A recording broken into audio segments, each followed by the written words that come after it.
What's going on, beautiful people? You're watching The Lab TV, and I am Damea, aka Fortune, aka The Real Makoya, and I'm here with Irakli, aka Ika, aka no more AKAs for now. And today we have a special guest. This guy he's a silent killer. That's what I'm gonna call you from now on. No cockpits, but a silent killer, because this man lives here in Ireland with us, and he has done so much for the industry, like internationally, and we had no idea until we started talking to him. This guy is humble. Your humbleness, man. I don't know. If I had accolades that you have, I would have been up there, like up in the, up the roof. But the way you're so quiet and you're so reserved, bro, it's amazing. We're here with Cockpits. How are you, man? I'm good. Shout out. So wait, let me read this before we start. Let me read what I just saw on Google. Yeah. Go. It says, Cockpits is a multi-platinum hip hop, trap, chillwave and EDM producer based in Europe. Yeah. He has produced and worked with LL Cool J, Goldie, Soulja Boy, Sean Kingston, Dead or Alive, Wizkid, Famous Dex, Sean Paul, Lil Tjay, Mika Nakashima. I don't know who that is. Bro, Take that Japan. and more. That's an impressive resume. Is that true? That's right. Yeah, that's me. Oh my god. Oh my god, man. Bro, Jesus Christ. That's an impressive That's lineup, too bro. much, man. That's just too much for my head right now. I'm sure that's like unprecedented for Irish. Like, is there somebody? I don't think there's anyone in Ireland that has done so much work. Yeah, I don't know. It's very hard to say, because nobody knows about anything. Like, I mean, it's like, it's so disjointed, the scene. Like, you never know who you're gonna talk with. Yeah, that's the way it is. It's tough here, Yeah. It's, you got circles, but people don't know each other. That's true, man. Because you know what? Like, I've seen your stuff, and like I always, like either just put a like and go on, and then sometimes they just comment up like, "Oh, that's fire," And up until we started talking, like I'm like, "Geez, I had no idea you've done so much work." So we're gonna start with just you as a person. Like, how did you really get into making music and falling in love with the beat making and all this? Yeah, and everything.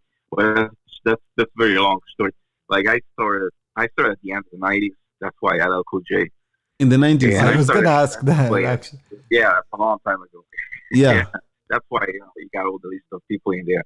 Okay. But I started as a session player, and at the time when CDs were still selling, there was no social media, and iTunes was around, and Napster was a new thing. Yeah. So music industry was doing well at the time. Yeah. You could go and tour like different continents.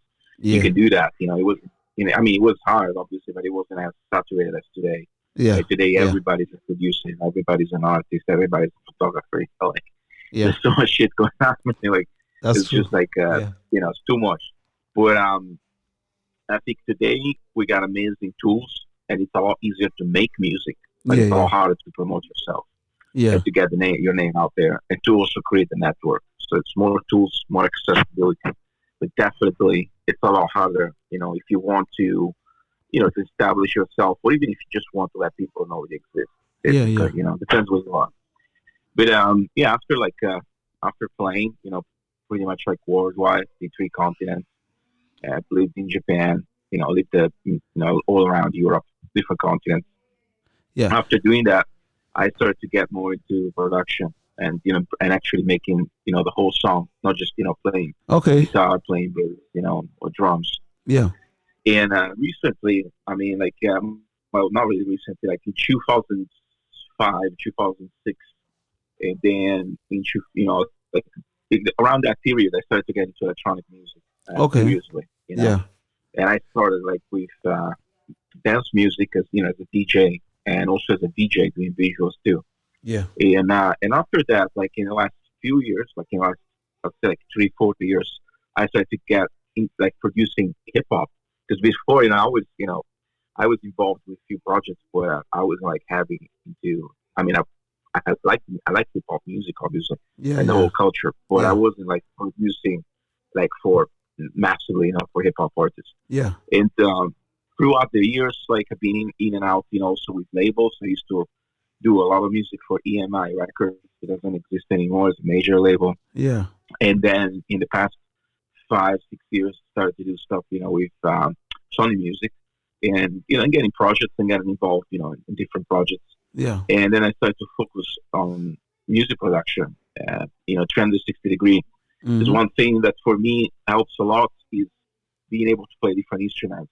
Like like some producers that would be similar to me in the way I approach music will probably be Mike Dean. Works with Travis Scott. Yes. And he's a big synth player. Yeah. That's kind of like my approach. Even I love to make music just on the laptop. Yeah. Laptop is is the synthesizer of the 2000s. But yeah, that's how I got into music. I started obviously when I was a kid. Oh no, it's froze. Can you still hear us? For sure, the connection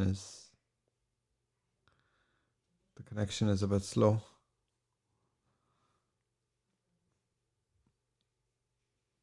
Few bands that were touring and also playing with DJs too, like live. And then just get involved and build the contacts and build the network live, talking to people. So this was before like sending emails, or social media. Yeah. Like I built my network, with actual people, like people that I know, and that I kept in touch over the years. Now for social media, now through WhatsApp and stuff like that. Yeah. That's what I wanted to ask because. Sorry. Yeah. Go ahead. No, go ahead. You go ahead. Just when you mentioned, especially back then when there was like no social media and stuff, how did you actually were you living over in the States and that's how you came into contact with these guys and then just built your kind of name from there? Or I mean, it still works like that, in a certain degree. Like if you really want to be serious about, working in music, as music production, it's right now it takes a lot more effort because, in the, like I said, like 10, 15 years ago, if you were doing music, you just basically to show up, and met people. Yeah. And then you're going to be judged by what you're doing. Yeah. Like when, early 2000s, there were not many people doing beats because there was no software. Yeah. You had to go physically, on the sampler, sampling stuff. Yeah. And you have to know that stuff, it was like not everybody could afford a sampler. Like at the beginning, I didn't own a sampler. I was in the sampler, in the studio. I didn't own a lot of instruments. I had to use stuff in the studio. If you want to go to the studio, it was expensive to do that. So you would have, to work with artists, but they were signed with a label, and then the label was giving a budget, and based on the budget, you would have the opportunity to, to be involved. It was a serious job. Not that now it's not serious, but now there's a lot of people claiming to be doing this for real, or trying, to break through, the ocean of producers, ocean of artists. And it's a lot harder because one, the audience, which ultimately it's what supports the music industry, the listeners, the fans, they're bombarded. They got so much music and there's so much visuals, the quality, most of the times is good. The content might not be great, but the quality, the standards, that it's kind of like for granted that you need a good song nowadays. Yeah. But, at the time, it was different because it was all about if you're a producer, it was all about the music. Like if you're good, if you can make a song in a certain style and that style is popping for that period of time, then you start to get gigs in studios and then you start to meet people. Yeah. And then, if you met an A&R from a label and they like what you're doing, they're going to be like, yeah, I want to work with you. And nowadays, the same people, they get 200 emails in a day. You know what I mean? Like they got people writing down Instagram and stuff like that. True. It's a lot more. It's a lot harder to focus, and you also trust people a lot less.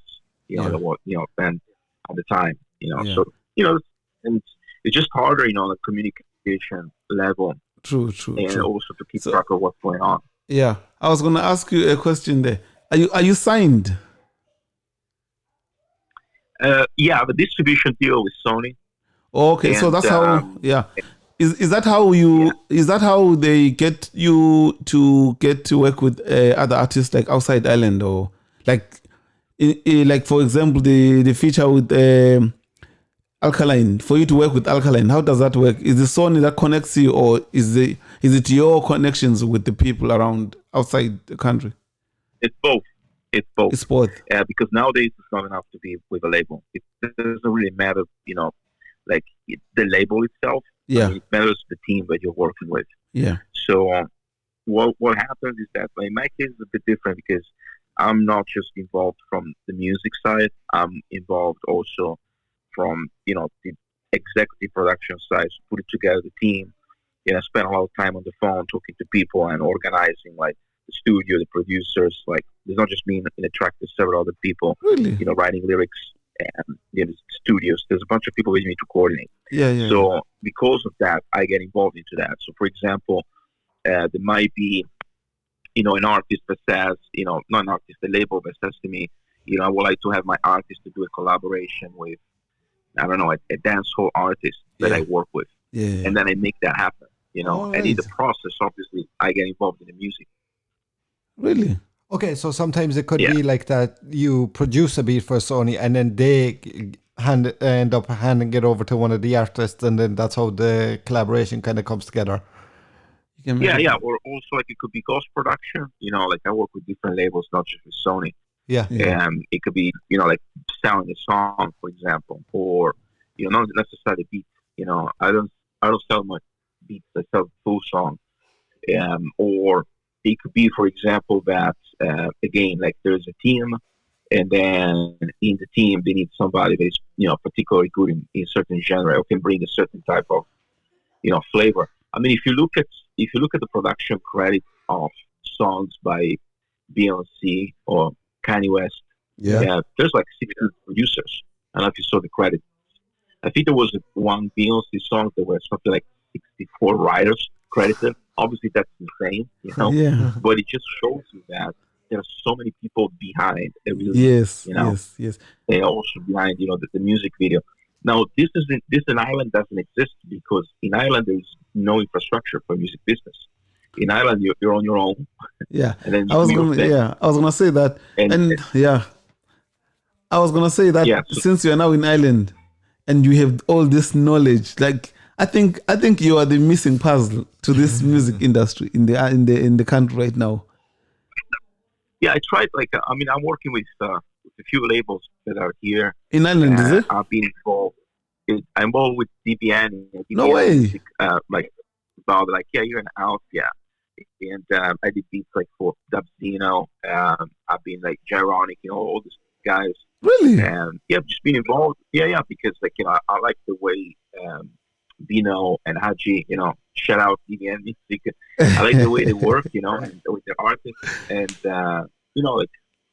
I met them a few times, and I did a little bit, of like mentorship and consulting. That's good, man. Like a few tips. I think you will be valuable. Yeah, your insight and your experience, I think a lot of people could benefit from, listening to big time. What you like, even the experiences you might have been through, and might be able to educate, a lot of these, whether it's producers, artists, or whoever it is, on stuff, how to move the scene forward, because I think that's what we all want, for the Irish scene to be kind of at the level of other countries where music can be like a platform to make a career out of, something that you can make a sustainable living off. But yeah, that's the fact is, like, in Ireland there's a lot of talent, right? There's a lot of artists. Yeah. There's so many different people from so many different backgrounds. Yeah. Like myself, like I'm Italian, so I'm traveling the world. Yeah. But the problem here is that there's not enough population, to actually make a scene explode. Like in the United States, if you want, I'm sick of the United States, but I can take, Germany and France. Yeah. Yeah. Like France, I think is like 65, 66 million people, for example. Uh-huh. Then like it doesn't take much to get like 100,000 streams in France. Yeah. Because like there's so many people that if you're popular as a person. So, for example, if you're an artist and you just do gigs in Paris, like Yeah. Orléans, Yeah. or you do gigs like in like in any state pretty much in US, like Yeah. in LA, in San Francisco, or any city. If you become popular on a small level, it's big level compared to here. That's true. Yeah. Here you can be doing gigs like in Dublin, Cork, Galway. You can go anywhere, right? Yeah. But Dublin is like what, 1 million people, a little bit more than 1 million I people. know. Yeah. How many people? What's the portion of population Yeah. that is actually like musical lovers? listen to actually to this. support Yeah. music. And then like how many of those people are into urban music, for example? Like it's a tiny fraction. That's You know what I true. mean? So You it's make hard, sense now. Yeah. I mean, so you don't really know, like, you could get an idea about how good your feedback, what kind of feedback you're having from people. Yeah. Like if you have like, few hundred people that are really dedicated and fans of what you're doing, Yeah. definitely that's good. But it's very hard to grow, to scale up, Yeah. to go up. Wait. Because you play the venues and you go in a loop, Well, now you can't even do that. But like if you play in clubs, festivals, Yeah. you need to Yeah. go out. I mean, you need to go and try different, communities, different countries. Yeah. It's kind of like mandatory. I mean, even like if I think about, like Phil Lizzy, which is very popular, like band from the 70s, they had to go to London, like to get signed and to, to start to do albums. Yeah. And a lot of bands, start like that. And if I think about now, if I think about artists, I think about, for example, this like that I know in person. I know her mother and manager. I think about like Sia Bates. You probably heard about, Yeah. and she was in the X Factor of British Got Talent. Yeah. She was. And Yeah. she won with 2 years ago, I think, in 2018. Did they win? With the girl band. Yeah, she won with the band. Oh, really? I didn't know they won. I don't know. Yeah, Okay. they won.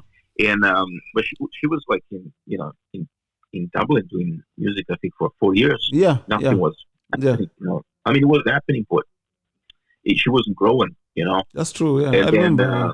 and she, obviously she was a good fit, for that type of situation. Mm-hmm. But it's the same thing. There's a lot of artists that are definitely interesting. I mean, right now you get like from Afrobeat to making like Irish hip hop, like boom bap. Mm-hmm. Then you got like the comedy type of hip hop, like Yeah. you get so many different realities, right? Yeah. But then what happens is after a couple of years when you're around, if you don't feel inspiration, if you don't feel motivation, Yeah. it kind of like goes down. People disappear. They may do an album, they may have like 5 singles and even make the chart, but then they kind of disappear. That's kind of like natural curve. Yeah. Yes. So from having worked in like other cultures that have established music scenes and whatever, apart from the population being small and other than that, like what do you think the Irish scene is missing the most, having worked with famous like or established artists over, whether it's in the States or around other continents? Well, apart from the fact that obviously the number of people is small here, so many people. I think that, like places like Dublin, they never experienced a really, truly multicultural input like London, for example, like New York or Paris or Berlin. So we are still, in my opinion, at the infancy, of the music scene. And that's kind of required because when you think about the music scene, it's not just about the people, it's about also the people that make the music. True. If there's no bound, if everybody's disjointed and is trying to do their own thing, but they don't have a link. So, for example, like in hip hop, one of the most important things are collaborations. Yeah. Like you need to do collaborations. Like in US, people constantly cross collaborate. In here, it's starting in 2018, but it was not really used. Like mixtapes, putting out stuff and and kind of like think about a scene. Because if you think about this, try to ask yourself, what is the sound of Dublin? Like if you will be in Amsterdam, if you will be in New York, if somebody asks you, what is the sound of Dublin? It's not easy, right? I mean, some Yes. people might think, busking, the buskers to be the sound, trad, Irish trad to be the sound. True. If you go in London and you ask what is the sound of Atlanta, everybody says trap. Yes. You know what I mean? Yes. What is the sound of Puerto Rico? What is the sound of Miami? It's reggaeton. Yeah. You know, what's the sound of Jamaica? It's the dance hall. That's all. Yeah. You see, like it's so easy. What's the sound of Amsterdam or Stockholm? It's EDM. Yeah. You know, So what's we the need sound of our own Berlin? sound. Yeah. Electronic music. Yeah, Yeah. exactly. But to have a sound, you need a scene. You know, Yeah. and to have a scene, people need to communicate. You know, and they need to be. There has to be like, if it doesn't start from the artist side, it will not get to the people. Yeah. Because people, if they don't, there's no consistency. They just get a song, and they Yeah. can't connect. They're like, Yeah. oh, I like the song, whatever, and then they forget. They Yeah. forget about it. They don't even know who made the song sometimes. Yeah. So that's essential. So That's my advice. That's what I see based on my experience. I'm gonna ask you, do you still remember some of the songs that you have done with the artists, like the names? I wanna play a game here. New artists, or I wanna say the name of an artist, and then you tell me the song you Sure. are in. Go ahead. Do you remember the songs? Yeah, yeah, Yeah. yeah. Of course, yeah. So I'm gonna start with LL Cool J. So LL Cool J, it's a song called Paha, Paha. and it's from the album 10. Yeah. If you actually go on Spotify, I got a playlist on Spotify. Yeah. It's called I Shit Hits. Oh yeah. We were laughing at that on your bio. Okay. Yeah. So basically, kind of briefly, that was a session player gig, and I played the guitar in that song. Really? That's why I ended up in there. Nice. Yeah. Very old Um, record by Goldie. Cool. Goldie. Goldie. So Goldie, I worked with him live. He did also gig here Live. with me at the Village when Opium Room was used to be called Village upstairs, Yeah. and he was part of the Metalhead. Metalhead is this label, drum and bass label. All right. And I collaborated with him and did a remix, and I also performed live. And I used to do also the visuals. Wow. There's actually a video on YouTube. If you put Coke Beats and Goldie. All And right. he's the live at the That's Village. dope, man. That's amazing, man. I have Soulja Boy. Soulja Boy, so I did production, initially did ghost production, but I have a track where I'm actually going to be mentioned also as a future artist, Yeah. and it's currently in working. It's a Sony track, Okay. and it was meant to be released during the summer, but because of the COVID stuff, it got delayed. But Soulja Boy, he hasn't been active in a while. Yeah, Doesn't have, yeah. any album now. Yeah. The same from Sean, or Okay. Sean Kingston, Yeah. and still a guy that doesn't have. Oh yeah, I got the one with Dax, which came out like 2 weeks ago. But Dax didn't release anything up until recently. Yeah. Like, he dropped his album Diana very recently. So The song there's is been a in, lot of releases on all. the song is in the new album, is it? Sean Kingston song. Yeah. The song is called Overseas with Dax and Alkaline, and featuring Serena. Oh, it's now Sean Kingston song, is it? Overseas. No, it's the one with Alkaline. Oh, it's Alkaline song. Yeah. It's out. Yeah. Okay. Yeah. Then there's Dead or Alive. Yeah, Dead or Alive. I did the remix. I don't know if you know Dead or Alive. It's a very old band from the 80s. And Pete Burns, which is the singer, wrote a song called "Spin Me Like a Record." Yeah. And it's a very old song. It's been like remixed in 2 billion different versions. Oh, Where wow. I did one of the feature remixes, and that remix was premiered in '99 Yeah. in a fashion showcase, because in '99 one of my very first gigs that I did outside Italy was the Milk Studios. That's on my Wikipedia page too. But on the Milk Studios is basically it's a huge warehouse Yeah. that is in New York, and Yeah. it's near Fifth Avenue, and it's where they used to have this fashion showcases with live music or live DJing. Yeah. And that's where I premiered that remix, Dead or Nice. Alive. All right. I have Wizkid. That's crazy, man. These lists this list is like so impressive. But basically, this is like in 2014. This before, few months before the Drake collab. When they did the One Dance. Yeah. Which is a different story. It's a long story, that collaboration. Before that, I used to work in a company, a music label. Yeah. And we started to provide distribution for Techno Mobile. Yeah. Which is a company based in Africa, and they provide smartphones. They were one of the biggest. What's the name of what's the name of it? Competitor. What's the name of the mobile? Techno Mobile. Oh, okay. Techno Mobile. Oh yeah, I think I've heard of it. Yeah, Techno Mobile. They still around, and they used to have this platform called Boomplay, which is basically the Spotify of Africa, based in Lagos, Nigeria. Yeah.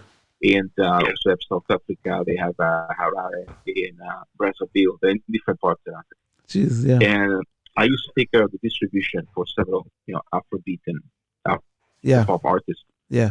And Wizkid was one of them. And he was at the time, he was going for a period because he didn't like, it wasn't liking who he was working with as a manager. Yeah. And he was working with different people, doing beats.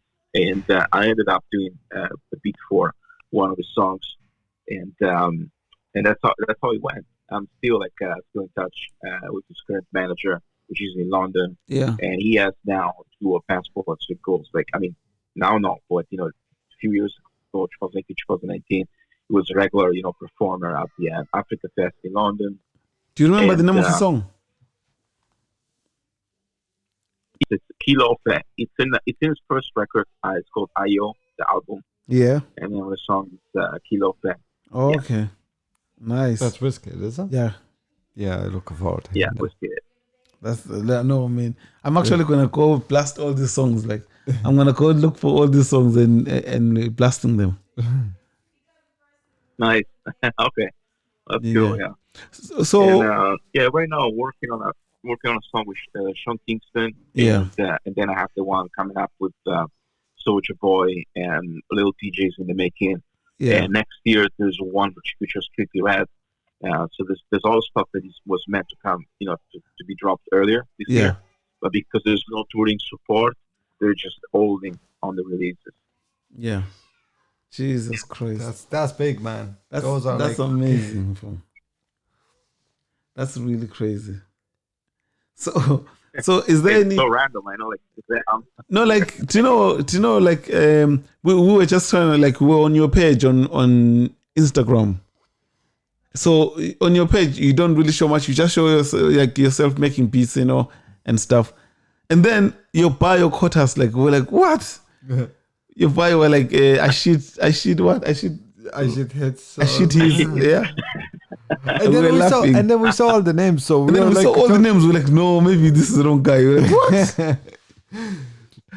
We were looking at each other because we were like, they have to be here for some reason. He obviously just didn't put these artists there for no reason, So, but that's huge, man. Especially from someone based in Ireland or working out of Ireland to work with these are global names that everybody knows of, I even saw Snoop Dogg. Don't tell me you produced it, Robbie, like it's hot. Yes, Snoopy, he was meant to do just the future, but then he was put in as a primary artist. The name of the song is Coffee from Colombia, and it's actually a collaboration with an artist from Azerbaijan. Okay. The artist is the singer from Azerbaijan, and obviously, he flew over. He's also in the video too. Yeah. And there's a snip of the video on my Instagram too. Oh yeah. And Coffee from Colombia is the name of the song. And he does a good 60 bars and a few ad-libs in the song. Yeah. Yeah, that's more a song than a hip-hop track. It's more similar to what Snoop did with Katy Perry. Mm. So it's similar to that. Jesus. Yeah, that's pretty old. It was an 8 years old track. Yeah. If you had to give advice to the artists in Ireland, what will you tell them? Judging on what you're seeing from now, what you have been looking at in the scene. Well, I mean, I think that probably the main advice would be, you need to be really focused and motivated. A lot of people, they get kind of lazy, Yeah. They're like, I drop a song, because they're thinking about here. It's very Yeah. difficult to get into the right mood. Yeah. There's not much motivation here. Like you're on your own, and then everything takes a lot of effort, like That's putting true. out a gig, That's true. and then people might not support you. It's not easy, and I understand that. Yeah. But I've been seeing like in the new generations, like artists that are like 18, 19. I've been seeing that because they see that through the social media. Yeah. They're like, oh, but there's a whole world out there. Yeah. So if I can't talk to somebody here, I can still create a community, but physically it's far away from me. Yeah. But the only way Yeah. I can do that is that I need to drop, visuals. I need to drop music. I need to stay focused because the music nowadays, it's kind of like for granted. You need to have music based, far above the bar. That's like really good. And then on top of that, you need to have a brand. Like you need to be a very good vision of what you want and who you are, and then package that or put it together in a way that it's consistent. This is if you are fully independent, or if you want to go the way of being independent. Yeah. And if you can't do that, then obviously it's very important to create a good team around you. That's true. And sometimes it takes time because you need to find people that believe in you and you can trust and are dedicated as you, which is quite hard. So that's why it's so selective. Like it's here, but it could be any. It could be there's other countries in the same situation, and nobody's gonna help you. I mean, even if somebody comes, like even if I go and give suggestions, which I do. I got artists coming to the studio. I talk with producers, I talk with labels, and sometimes like it's not enough because in the end, like mine are work. Yeah. Of course you can see the results, blah blah blah, but it's gonna take time. Yeah. It's nothing. You don't get like you don't pop like in a like in 3 months or in 6 months. Unless you get lucky, but you can't just wait for luck. You need to create the situation. So it's not easy. I think it's not easy because but I think one thing a lot of like people that we've even spoken to, or I like even looking at it, I think the best way I think going about it is, like you said, having a brand, having a vision, having a goal of what you want to achieve and pushing that brand, because it's the brand that's eventually going to attract people, and what's within that brand, then people will familiarize themselves with that.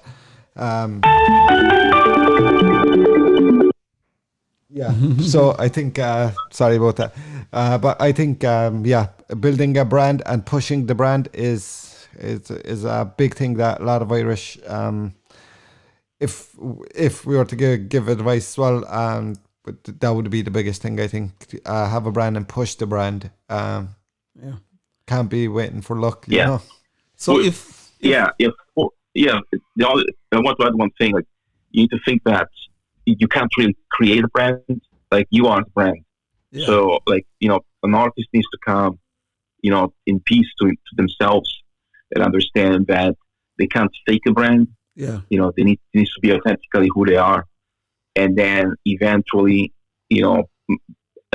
some people or a lot of people will get into that because, you can't fake it to people, like, I mean, you can try if you have a lot of money to create a fake image. Yeah. But, if you want to do it, stay true to what you're doing and really link up with a fan base, a dedicated fan base, you have to be yourself 100%, and you need to document who you are constantly. 100%.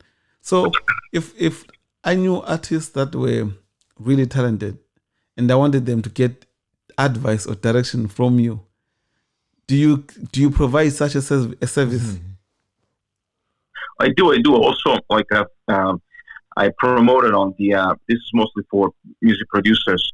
I'm part of a Discord channel with Cash Money Records, which you probably know the label. What? Cash Money Records and Rich Gang and AMA Collective. Yeah. But Discord channel is free to join, but it's just for invitation. So basically, somebody needs to ask me for that. There's a reference code. Then you get in, and once every 2 weeks on a Friday, I do a Q&A. So there's artists, most of the times producers, but they go there, and ask for advice. I listen to music. We exchange, tips, And it's also a very good source in general. There's a lot of producers in that channel, but it's mainly for music producers. Yeah. For artists, I think the best thing is either to get somebody to work with, somebody that would be like kind of like a manager figure, and work with a team. Yeah. Because if you are an artist, if you're a rapper, if you're a singer, you're gonna have a lot of work just by dealing with yourself. Like staying focused. If you start to try to deal with other stuff like the business side, then you're gonna run out of time. You don't have enough time. Yeah. Even obviously, I'm not talking about like touring Ireland, but I'm talking about like building a brand and talking to your fans worldwide through social platforms. Going live on Instagram, live on TikTok, live streaming on YouTube. Doing that stuff. Yeah. And then having a calendar, like knowing what you're going to do next month. All this is not completely, fun. A lot of people, they think everything's going to happen magically just because they're good. Yeah. And it doesn't work like that. And especially, this is really clear with in US, with American rappers and stuff like that. They have teams around them that really keep them, in the known, promote them, and keep the whole thing organized. And then the artist is free, to do just to be themselves, and people love them for what they are, and that's it. Yeah, jeez, that was a lot of jewels, knowledge, and too much jewels. Hopefully, we'll talk to you again, and also, where can people find you, man? Except for Instagram. Well, how can they reach out? Yeah, I'm on Twitter. I'm not much active, like on social. Instagram is okay, and I'm on TikTok. On TikTok, there's I got a lot of people. I created an hashtag called Coke Beats, like I think a year ago, and it has more than 3 million videos attached to that hashtag. That's because of the my remixes and the songs. Yeah. There's a bunch. I did the remix actually, like it was dropped like a Friday ago, and it's an Ariana Grande song. And then I have a bunch of remixes. I did one for Lil Uzi Vert. So those ones are used a lot on TikTok, for that dance challenges and stuff like that. Yeah. And sometimes it's funny because I go there, and I look what who's using the music. Yeah. And people get really creative. It's funny the challenges. I know, man. Stuff. I know. TikTok is something else. But in general, like Instagram, I think is the best way. Definitely. Obviously, I'm everywhere. But I don't go, and spend time like, I'm gonna do a post here, a post there. For me. I'm on Instagram and TikTok, social. I'm there, obviously. Twitter, I post the stuff there. But mostly, it's a thing about, documenting. So, that's what you see there in the videos. Yeah. And I don't have the time, to to go there and build, something. Like a pose or anything like that, it's just documenting. Yeah. But for me, it's a different story because I'm not a rapper, I'm not a singer. Yeah. So for me, it's more about like videos of making music and just showing what I'm doing. Yeah. Thank you so much, man, for coming through. We really appreciate it. And since you mentioned that, I'll send you the I'll share something like the Discord link. So if you can, feel free to share that, with your community. Yeah. And it's mostly for music producers, but also artists can join.